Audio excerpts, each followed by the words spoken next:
Hi, everyone. I'm Ben Gonzalez, and this is TDI. Today, we're going to be talking about what you should ask before your home insurance policy renewal. And joining us today is David Muckerheide. He's one of the assistant directors in our property and casualty area.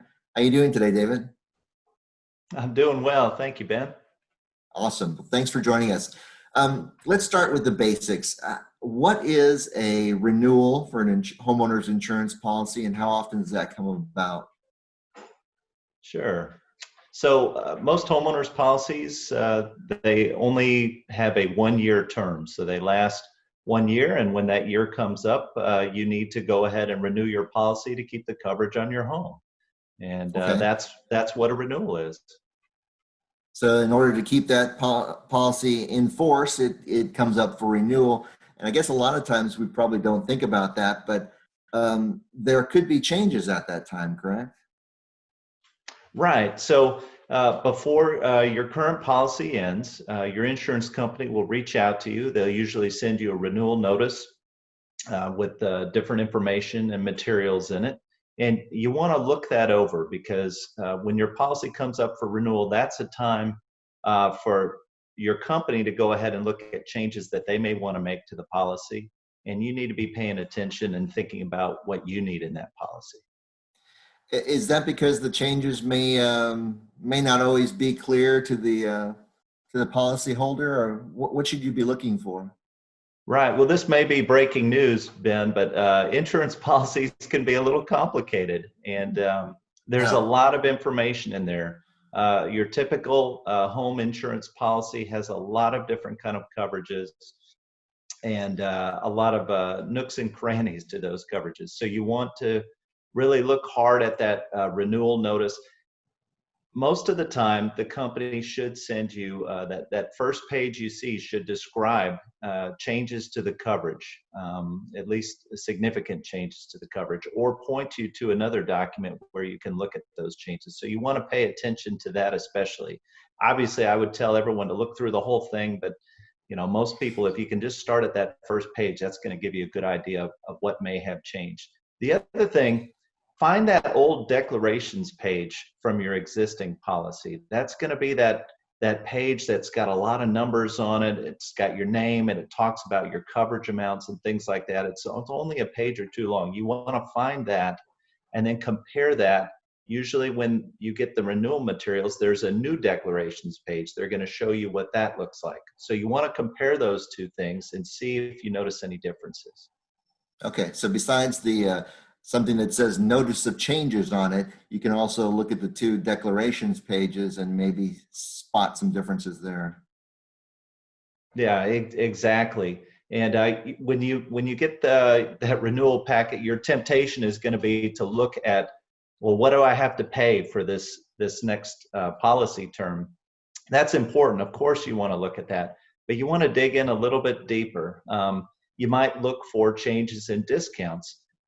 Oftentimes, your declarations page will list discounts that you've received in the past, and you can look and see if any of those change from your current policy to your new one. That might point you to potentially a change in coverage, or maybe you'll see that you lost a discount. You may have questions that you want to follow up with your company or your agent about.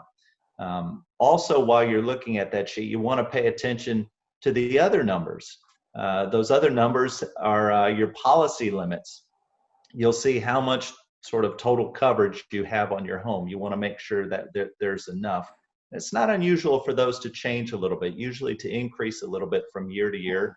As the cost of rebuilding your home goes up, your coverage is going to go up. And So those so kind you of want things to pay happen attention to that. automatically. Right. For most people, they happen automatically. Some people actually have that built into their policy for that to automatically go up. But you want to pay attention to that. There's no point in having insurance coverage that doesn't give you as much coverage as you need, right? Right. Uh, Along with that, there's a smaller number called a deductible. Now, you want to pay attention to that too, because that's the amount that you'll be responsible for if there's a loss to your property. And that's Yeah. going to be a smaller number, oftentimes a percentage of the limit. Yeah. Can you talk about the deductible a little bit more? What is that, and what should consumers know about that? Sure. So let's say if you had a $200,000 limit on your home insurance policy, you might have, for example, a 1% deductible that you would be responsible for. That means if you had a damage to your home that was covered by the insurance, you'd be responsible for the first $2,000. Okay, and then after that, the insurance company would pay. And so you want to make sure that that deductible is something that you can afford if you do have a loss. And there can be some different deductibles. Pay attention to those numbers. So make sure they don't get higher than what you could afford to pay.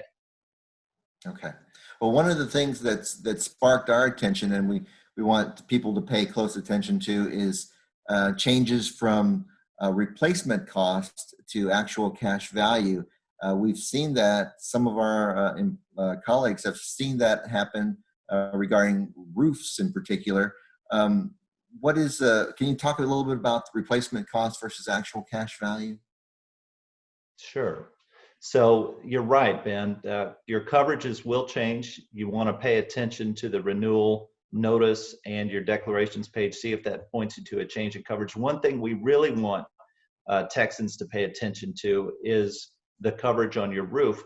It's not unusual or not unheard of for companies to offer you a policy that pays for replacement costs for your house, but only actual cash value for your roof. That's an important difference, because the replacement cost coverage on the house, after your deductible is met, that will go ahead and pay the full cost to replace whatever has been damaged or repair whatever has been damaged. In other words, the only amount you'll be responsible for is the deductible. If you have actual cash value coverage, that's only going to pay the amount that the property was worth at the time of the loss, minus your deductible. So if you had, say, a 20-year-old roof and actual cash value coverage, we all know in Texas, a 20-year-old roof is pretty old. It's getting close to needing to be replaced anyway. The value of that roof is much less than it would cost to put on a whole new roof. So what you'll get from the insurance company could be a lot less, maybe nothing at all after your deductible is accounted for. So that's a significant thing to kind of look out for. Besides that change from replacement cost to actual cash value, which I guess shouldn't happen without a notice, what other kind of terms should consumers be looking for in those changes at renewal time? Yeah, a couple of words I want people to know. One is exclusion. If you see the word exclusion, pay attention, because that's telling you something about what your policy does not cover. And another word to keep in mind is endorsement, because that is a change to the normal terms of your policy. Endorsements are very common, and they help kind of shape the policy to be what you need.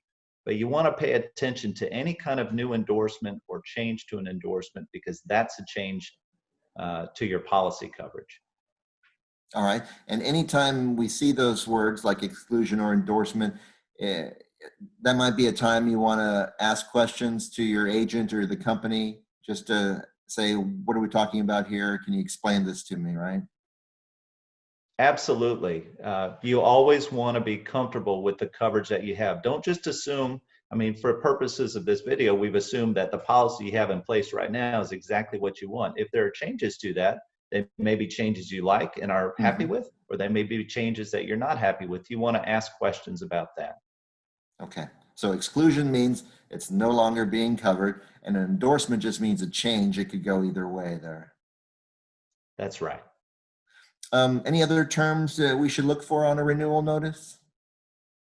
Well, I don't know about terms, but one thing I would want people to be on the lookout for is companies are paying more attention to, I guess, looking at the information about your house, making sure that the information that they have is accurate. So they may be checking things like the age of your home or the age of your roof, and using that to help determine your coverage or help determine the rate that you pay for your insurance policy. And so Right. if you get a renewal notice that has that information, pay attention to it, check it out, make sure it's right. If the age of your roof, if you replaced your roof 5 years ago, but the company thinks you have a 25-year-old roof, they may be trying to set you up with a more limited form of coverage. and you want to make sure that you let them know, no, my roof is only 5 years old, and that they take that into account. Okay, so that just makes sense. There could be clerical errors, or they may not have gotten the information about a recent change in your home. So you want to make sure that information is all correct. Exactly. Okay. All right. Thanks, David. I really appreciate your time today.